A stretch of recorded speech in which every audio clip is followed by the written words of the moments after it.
Please അങ്ങ് walkout പ്രസംഗമല്ലേ?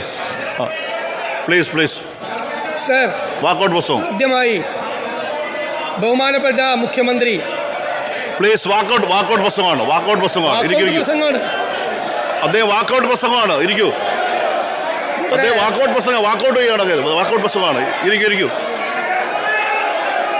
ഇരിക്കൂ ഇരിക്കൂ ഇരിക്കൂ ഇരിക്കൂ ഇരിക്കൂ ഇരിക്കൂ അദ്ദേഹം വാക്കൗട്ട് പ്രസംഗമാണ്. വാക്കൗട്ട് പ്രസംഗമാണ്. പ്രതിപക്ഷ നേതാവ് വാക്കൗട്ട് പ്രസംഗമാണ്. നിർത്തി ഇരിക്കൂ ഇരിക്കൂ പ്ലീസ് ഇരിക്കൂ പ്ലീസ്. വാക്കൗട്ട് പ്രസംഗമാണ്. വാക്കൗട്ട് പ്രസംഗമാണ് ഇത്. അദ്ദേഹം വാക്കൗട്ട് പ്രസംഗമാണ് ഇത്. ഇരിക്കൂ പ്ലീസ്. അങ്ങ് പ്രസംഗിക്കൂ പ്ലീസ്. സർ, ബഹുമാനപ്പെട്ട ധനകാര്യമന്ത്രിക്ക് ഈ സഭയിലെ പ്രസിഡന്റ് അറിയാത്തതുകൊണ്ടാണ് ശ്രീ VS അച്യുതാനന്ദൻ അടക്കമുള്ള പ്രതിപക്ഷ നേതാക്കന്മാർ സബ്മിഷനിൽ ഇവിടെ വാക്കൗട്ട് നടത്തിയ പ്രസിഡൻസ് ഉണ്ട്. അത് എല്ലാ സ്പീക്കർമാരും ഇവിടെ ഒരാളെ അനുവദിക്കുള്ളൂ, ബാക്കിയുള്ള കക്ഷി നേതാക്കളെ അനുവദിക്കില്ല. അങ്ങ് പുതിയ ആളായതുകൊണ്ട് അങ്ങേക്ക് അറിയില്ലാത്തതുകൊണ്ടാണ്. സർ, ഞാൻ പറയാനുള്ളത് അല്ല അന്വേഷിച്ച് നോക്ക്.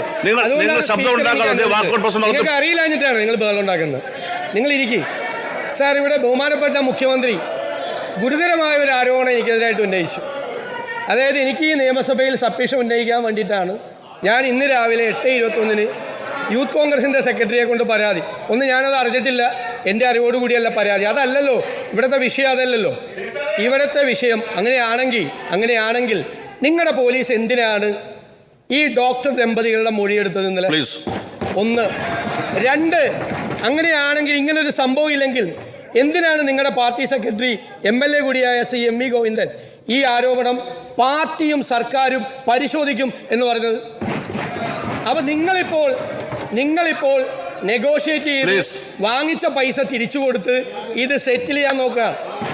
നിങ്ങൾ ഗുരുതരമായ കുറ്റമാണ്. അങ്ങാണ് PSCയെ കരിവാരി തേപ്പിച്ച് PSCയുടെ ഇവരെ സംഘടിപ്പിക്കുന്നത്.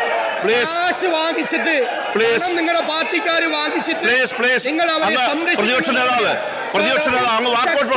ശക്തിയായി പ്രതിഷേധിച്ച് ഞങ്ങൾ വാക്കൗട്ട് ചെയ്യുന്നു. UDF അംഗം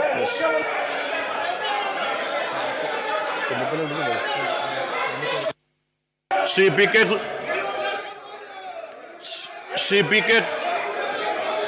പ്ലീസ്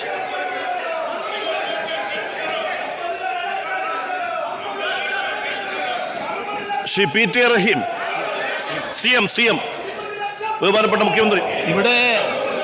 ഇവിടെ ബഹുമാനായ പ്രതിപക്ഷ നേതാവ് പറഞ്ഞത് തീർത്തും വസ്തുതാവിരുദ്ധമായ കാര്യങ്ങളാണ്. ഇവിടെ ഏതെങ്കിലും തരത്തിലുള്ള ഒത്തുതീർപ്പിനോ അതുമായി ബന്ധപ്പെട്ടുള്ള മറ്റ് നടപടികൾക്കോ സർക്കാർ നീങ്ങിയിട്ടില്ല.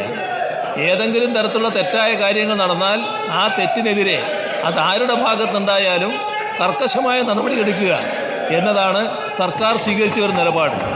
അദ്ദേഹത്തിൻ്റെ പാർട്ടി രീതി വെച്ചും അദ്ദേഹത്തിൻ്റെ പാർട്ടിയെക്കുറിച്ചുള്ള അദ്ദേഹത്തിൻ്റെ അറിവ് വെച്ചും അത് മറ്റുള്ളവരിലേക്ക് ആക്ഷേപിക്കുന്ന രീതി സ്വീകരിക്കാൻ പാടില്ല. അതൊക്കെ കോൺഗ്രസിൻ്റെ രീതിയാണ്, കോൺഗ്രസിൻ്റെ ശൈലിയാണ്, കോൺഗ്രസ്സിന് മാത്രം അവകാശപ്പെട്ടതാണ്. അതൊന്നും ഞങ്ങൾക്കോ LDFനോ ഈ സർക്കാരിനോ ബാധകമായിട്ടുള്ളതല്ല എന്ന് വ്യക്തമാക്കാൻ ഞാൻ ആഗ്രഹിക്കുകയാണ്. ശ്രീ രമേശ് ചെന്നിത്തല.